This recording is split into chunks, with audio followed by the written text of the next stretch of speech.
small camp of 100 swelled to nearly 400 this morning as anti-nuclear demonstrators gathered outside the Black Fox nuclear development. The gathering included the local Sunbelt Alliance, area anti-nuclear groups, and 9 out-of-state protesters. At 7 o'clock, despite the light rain, the group began a 3/4-mile trek along the western edge of the Public Service Company fence, a fence that warned it is unlawful to cross the fence without permission.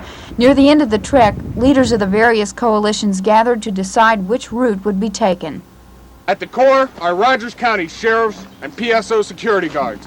At the core awaits a grunt confrontation that will certainly end before we have really started what we meant to accomplish.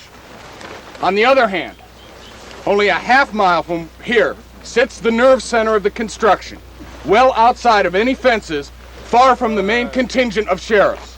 It is the main office for the construction site. Since that office directs and controls all of the activity at the Black Fox site, it is the most direct way to immobilize all activity.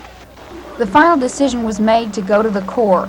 After crossing the barbed wire fence, the group proceeded to the core to face arrest by Rogers County Sheriff's deputies.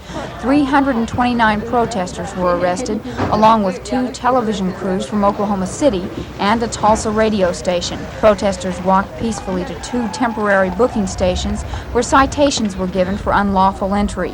The charge carries a maximum penalty of a $50 fine and 10 days in jail. There was no violence and little accomplished.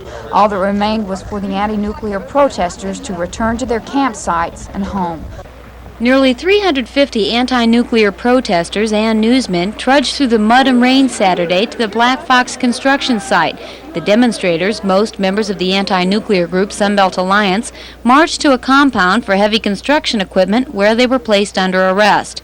The protesters were charged with unlawful entry, which carries a $50 fine or 10 days in jail or both.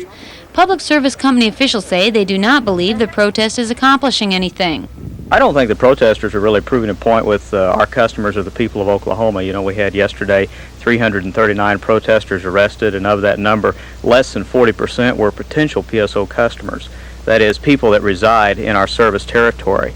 So I don't think we have about 350,000 plus customers in a residential sector. I don't think they represent our customers' opinion, and I don't really think that they represent the people of Oklahoma's opinion. PSO has been very accommodating to the demonstrators so far. Is it going to continue to be?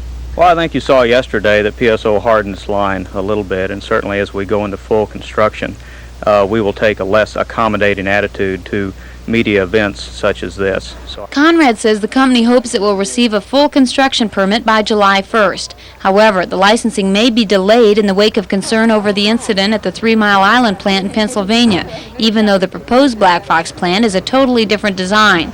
Conrad says the company expects to receive the permit within the next few months.